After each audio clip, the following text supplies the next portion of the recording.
Claire opened her mother's urn to fill a memorial locket. So why was the metal identification disc in the ashes stamped with a stranger's number? Claire Bennett was 43, a municipal records clerk who trusted identifiers more than appearances, which was the only reason she noticed. 6 weeks after her mother Diane's funeral, she was moving half the ashes into a small memorial locket when a metal disc slid against the spoon. It was scorched but legible. Northern Crematory, 7714. A cremation disc follows one body through the entire process, and this number did not belong to her mother. Her brother Aaron was 47, a physical therapist who had managed their mother's care in her final year. He arranged the private cremation. The urn carried Diane Bennett's engraved name, her date, and the funeral home's seal, and everything about it was supposed to be beyond question. Claire called Northern. The administrator asked her not to disturb the contents further. Disc 7714 belonged to Harold Price, cremated 4 days after Diane. Diane's assigned number was 7682. Aaron arrived within an hour. He said the crematory must have dropped the wrong disc into the processor. Ashes were physically indistinguishable, and clerical errors happened. Claire asked where disc 7682 was. Aaron said the number did not matter because their mother's identity came from the sealed paperwork.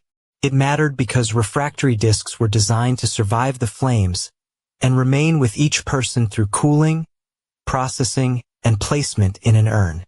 If 7714 was on Claire's table, Harold's family might have Diane. The crematory checked Harold's sealed urn. His disc was inside. There were now 2 discs numbered 7714 and no trace of 7682. Northern's administrator explained that a disc did not identify ashes by appearance. It documented custody. The number entered the intake ledger, stayed beside the person through cremation, and left with the processed remains. Finding a duplicate number could mean clerical error, deliberate alteration, or a disc introduced after cremation. Claire asked the administrator to seal both urns and preserve the intake cameras. Aaron objected that opening another family's grief for an investigation was cruel. Harold's niece agreed to the examination only after Claire promised that no ashes would be moved unless the 2 authentic identities could be separated. Scene: funeral invoices and an old family cemetery deed spread across a table. Diane planned carefully after a cancer recurrence. A prepaid policy funded a private cremation, witnessed identification, and interment of half her remains in the family cemetery plot. Claire would keep the other half. Aaron took over during the final week because Claire lived 3 hours away and Diane needed constant help. He held medical authority, collected the policy, and signed the cremation forms. The service appeared respectful. A funeral director displayed a closed ceremonial casket. Aaron gave Claire a sealed urn 10 days later and said the cemetery interment would wait until spring. Now he produced a certificate bearing disc number 7682 and Northern's logo. The funeral home invoice charged $11,800 for an individual cycle and premium urn. Northern denied issuing that certificate. Diane never entered its facility under her own name. Aaron said the funeral home used a subcontractor and copied Northern's form because families recognized it. The funeral director, Paul Sutter, supported him. Paul blamed an administrative shortcut, not missing remains. Claire asked to inspect the family plot. Aaron told her Diane's illness had left unpaid expenses and they needed to discuss selling it. The plot occupied a valuable corner of an old cemetery where new spaces were no longer available. Diane's plan required it to remain in the family. Claire had not attended every medical appointment. Aaron had. He brought groceries, negotiated insurance calls, and slept in a chair during Diane's final admission. That history gave his decisions moral weight before anyone examined a document. When Claire questioned the funeral paperwork, Relatives heard an absent daughter criticizing the son who stayed. Aaron did not need to call her selfish. He listed the tasks he had performed until her request for the transport log sounded like another task she expected him to justify. Claire reviewed her own absence without surrendering the question. She had called weekly, paid part of the home care bill, and assumed Aaron would tell her when decisions changed. That assumption gave him practical control long before any legal document did. Relatives could be right that he carried more of the burden and still be wrong that burden allowed him to replace Diane's written choice. Claire wrote both facts in her notes because the investigation would become less honest if clearing her conscience became another hidden purpose. Scene: a funeral director explaining cremation paperwork in a quiet arrangement room. Paul showed Claire a chain of custody packet. Diane was transferred from hospice, identified by Aaron, and delivered for cremation. Every signature looked complete. The crematory field read, "Regional Partner," without an address. Paul said privacy rules prevented disclosing other clients processed on the same day. He offered to replace the urn and issue a corrected certificate. Aaron urged Claire to accept before rumors harmed the funeral home and distressed Harold's family. The explanation depended on treating the disc as paperwork. A new label could correct paperwork. It could not explain why Northern's real 7714 remained sealed with Harold while another 7714 appeared among Diane's supposed ashes. Claire photographed the disc. Under magnification, the numbers had irregular depth and a fresh grinding mark beneath the last digit. Northern used a hydraulic stamp that left uniform characters. Someone had altered another disc to imitate 7714 after learning Claire checked it. Her first theory was that Paul's staff substituted generic cremated remains after losing Diane. Aaron called it grief turning an error into a crime. Then the hospice released its transport log. Diane's body left in a van registered not to Paul's funeral home or Northern, but to County Anatomical Services. Paul said the anatomical service sometimes coordinated lower-cost cremations, so the van proved nothing by itself. County Anatomical Services denied acting as Northern's subcontractor.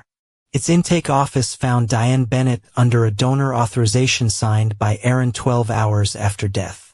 A hold remained available because the teaching program had not yet begun. Claire requested the original authorization.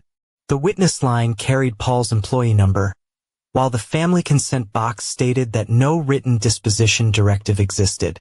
Scene: a medical transport van outside a county anatomical facility. County Anatomical Services accepted bodies donated for medical training. It required donor consent or next of kin authorization and returned cremated remains months later after study. Its intake record listed Diane under a shortened middle name. Aaron signed as legal representative and selected communal return, meaning no individually recoverable ashes. Claire confronted him. Aaron said Diane once expressed interest in helping medical students. He believed donation honored her values and reduced waste. Diane's advance directive explicitly rejected whole-body donation and requested prompt private cremation. Aaron said she changed her mind verbally during the last week. The hospice nurse documented no such conversation. Diane remained mentally alert. Paul admitted he referred Aaron to the program. The funeral home collected the prepaid policy anyway, describing the ceremonial service and urn as completed disposition. The gray material inside Claire's urn was not yet identified. Paul said it came from a stock container of unclaimed cremated remains used only after Aaron assured him symbolism mattered more than individual recovery. Claire felt the room narrow. Her brother had not lost their mother in an administrative mistake. He had chosen a process that made individual remains impossible, then supplied something else so nobody would ask. The program director cautioned her that donation itself was not shameful and that many families chose it knowingly. The wrong was consent. Diane's file contained no donor interview and no signature from Diane. Aaron's authority as health proxy ended at death under the document on file. The director placed an immediate stop on preparation while counsel reviewed the authorization. That pause gave Claire days, not certainty. If the form survived review, the program could still rely on it and return combined cremated remains months later. Scene: forensic metal examiner comparing stamped identification discs. A metal examiner removed surface residue from the disc without changing its marks. Beneath the altered 7714, angled light revealed the original number 7331. Northern's archive assigned 7331 to an unclaimed person whose ashes were transferred to Paul's funeral home 18 months earlier for municipal burial. The burial never occurred. The disc's alloy and stamp matched Northern's older series. Paul had ground the final digits, re-stamped them, and mixed the associated ashes into Diane's urn. That explained why Harold still had the authentic 7714. It also proved the substitution was deliberate rather than a processing error. Paul said Aaron demanded something Claire could divide and threatened to expose unrelated bookkeeping problems if he refused. Aaron said Paul proposed the solution. Their blame shifted, but the physical history of disc 7331 remained fixed.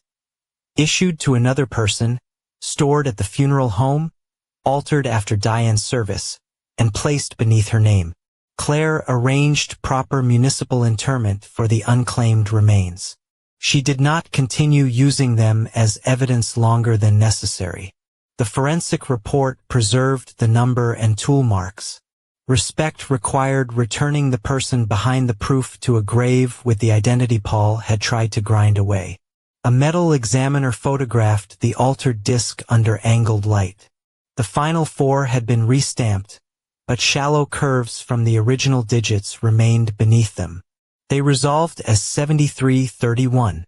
Northern traced that number to an unclaimed man named Samuel Ortiz, whose ashes had remained in Paul's storage for 18 months after a county cremation. Paul had access to the urn and its disc. Claire located Samuel's public administrator file, so the investigation would not reduce him to the anonymous material used in her mother's false service. Scene: cemetery map showing a family plot transferred to a new owner. The cemetery deed revealed why Aaron needed Diane's ashes to be unrecoverable. 3 days after her death, he transferred the family plot to a collector of historic cemetery property for $46,000. He used a power of attorney that terminated when Diane died. If Claire received Diane's actual ashes promptly, she would demand the planned interment and discover the transfer before it was registered. A body donation delayed any return for months. A false urn allowed the family to hold a memorial without asking where Diane physically remained. Aaron used the sale money to pay debt from his daughter's emergency surgery. Insurance covered most treatment but not the private rehabilitation program he believed she needed. The need was real. So was Diane's instruction that the cemetery plot remain for both children and their families.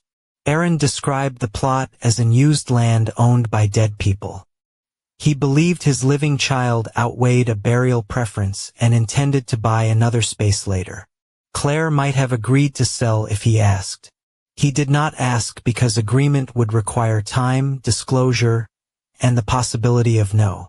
The false urn made her consent unnecessary. The cemetery sale appeared ordinary because Aaron presented a notarized power of attorney and described Diane as unable to sign. The closing clerk copied the instrument without checking the death index. The deed was recorded 3 days after Diane died, when the power had already terminated. Aaron used part of the proceeds to pay a rehabilitation center for his daughter and transferred the balance into an account labeled estate expenses.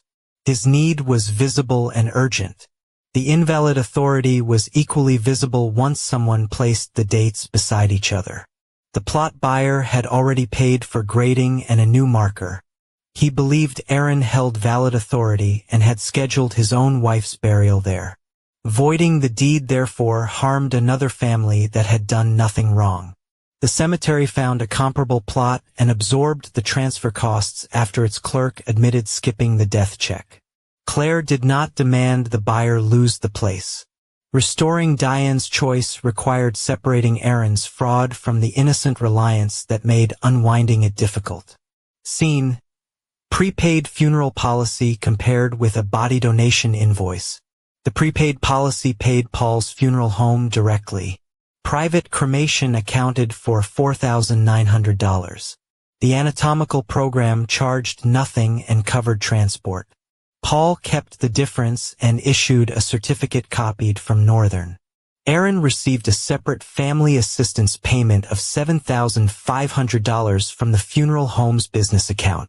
Aaron called it a refund. No refund appeared on the estate accounting.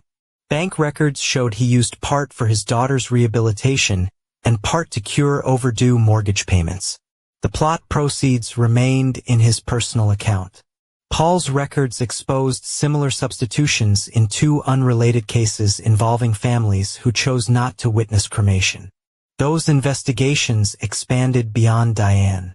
Claire resisted making her mother only one entry in a broader fraud. The identification disc mattered because it returned specificity to what Paul and Aaron treated as interchangeable material. Disc 7331 belonged to one person. Disc 7682 should have belonged to Diane if the promise process occurred. The missing number did not make identity unknowable. It showed the promise process never began. Paul's invoice showed a private cremation charge paid from Diane's prepaid policy. His bank records showed no payment to Northern. Instead, he sent Aaron a transfer described as family assistance 2 days after the policy cleared. Aaron called it a refund for funeral expenses. The amount equaled the difference between the private service and the anatomical program's transport payment. Neither transaction alone proved a conspiracy. Together they explained why Paul supplied an urn before any authorized cremation could have occurred. Scene: hospice counselor playing a recorded advanced planning interview. The hospice kept a recorded planning interview made 2 weeks before Diane died. She spoke slowly but clearly.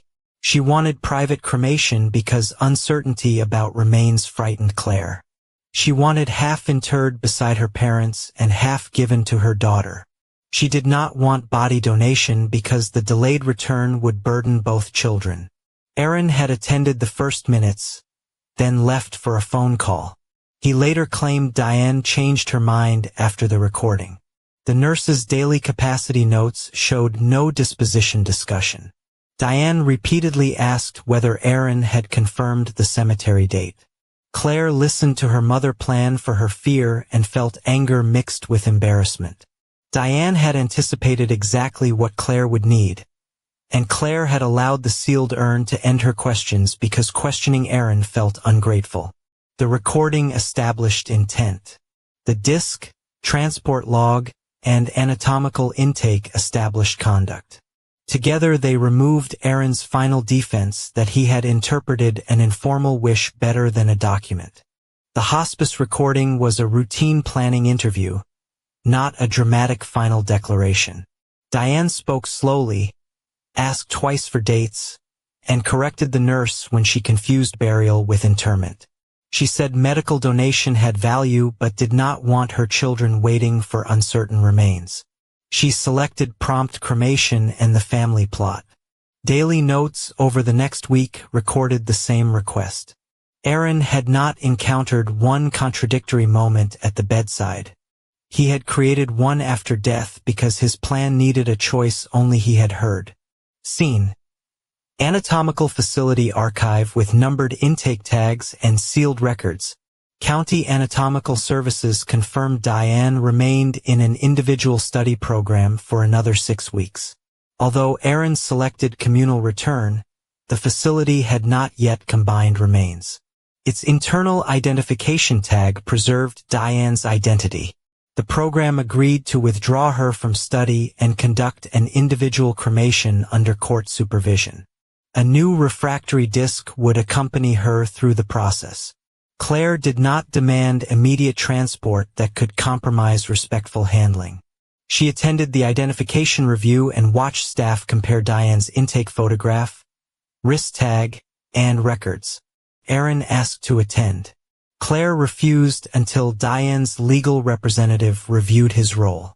He said she was punishing him by excluding him from their mother. Claire answered that he had already excluded Diane from her own decision.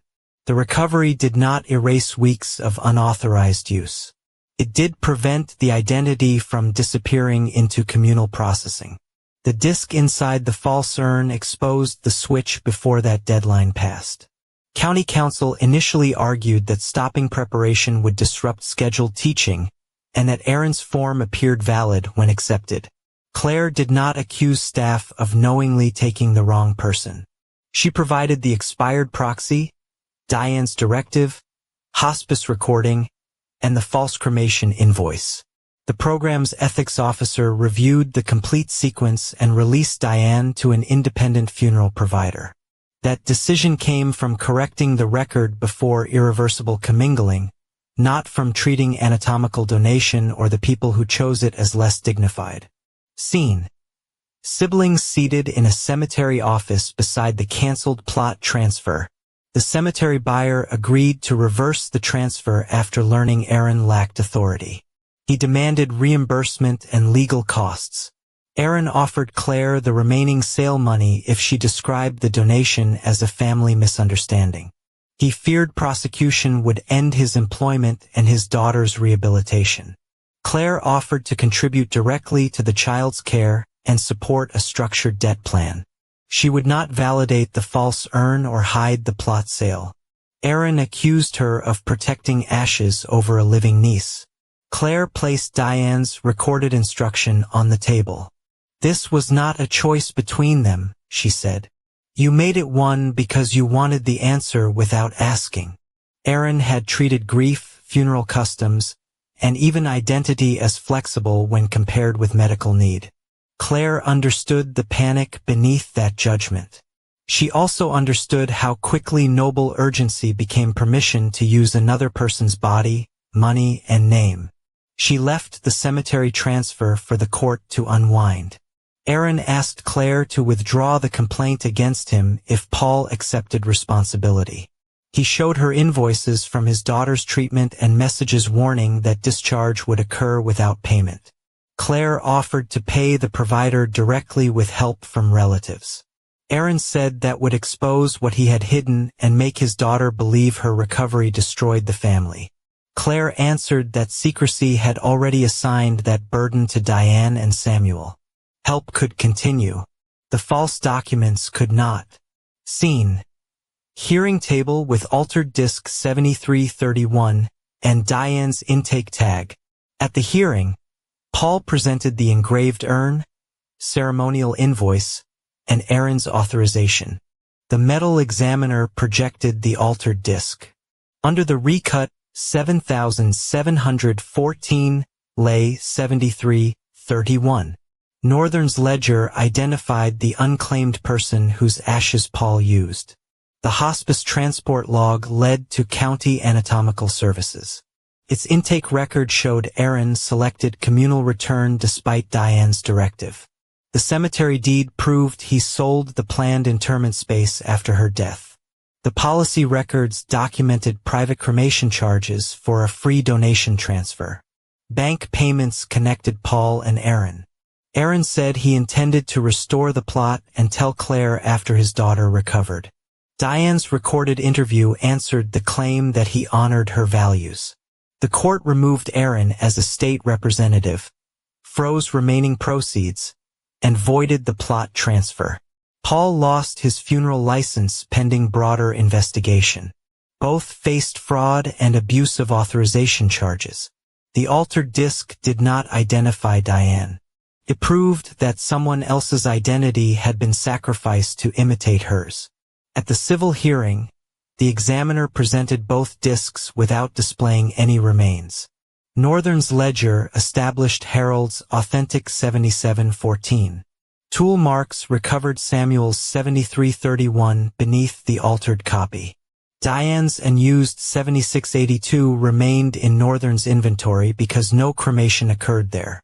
The judge voided the cemetery transfer and removed Aaron as a state representative. Paul surrendered his license pending a wider audit of unclaimed remains. Claire's mother was not identified by comparing Esh. She was identified by the custody trail that stopped before the lie began. Scene: a small family interment beneath bare trees, a numbered disc beside the urn. Diane's individual cremation occurred under independent supervision. Disc CAS 20419 followed her from identification through sealing. Claire placed half the ashes in the restored family plot and kept half in the original brass urn after removing the false engraving plate. The new certificate recorded the full recovery history rather than pretending the first service never happened. The unclaimed person connected to disc 7331 received a named municipal marker after investigators located a distant relative. Claire attended that burial too. She never learned much about him. She knew enough not to let his remains continue serving her family's lie. Aaron's daughter completed rehabilitation through a hospital assistance program and contributions paid directly by relatives. Claire maintained contact with her niece. She did not restore Aaron's authority over the estate. At Diane's interment, the new disc rested inside the urn as intended. It was plain, scorched, and nearly invisible beneath the ashes. Claire no longer saw it as an industrial number. It was the one object in the fire that had no reason to flatter grief. Samuel received a marker bearing his own name after the public administrator located a distant nephew. Claire wrote no heroic inscription for herself or accusation against Aaron. Diane's plot recorded the dates she had chosen and nothing about the dispute. The altar disc remained sealed as evidence. The new disc stayed with Diane through the independent cremation and was documented before the urn closed. Claire understood why paperwork felt cold beside loss. Its value was that grief changed with every person who carried it, while an honest identifier asked only one question and kept the answer attached. Aaron entered a repayment agreement and continued attending his daughter's treatment sessions. Claire spoke with him only through a family counselor for several months. She did not promise reconciliation as a reward for confession. He had to describe his decisions without making his daughter's recovery responsible for them. Diane's burial did not repair the siblings. It established one boundary their later relationship could not rewrite. Urgent need explained why Aaron wanted the money, but it never converted their mother into property he could redirect. On the first anniversary, Claire visited the plot alone and checked nothing except the engraved name. The identifiers had done their work. She could stand there without reopening the urn, comparing numbers, or asking another official to tell her whose grave it was. The quiet did not erase the chain of custody. It meant the chain no longer needed her constant attention. And that's the end of this one. If it kept you up, do me one favor, hit subscribe. I tell a new story every single night, and I'd love to have you back. Good night.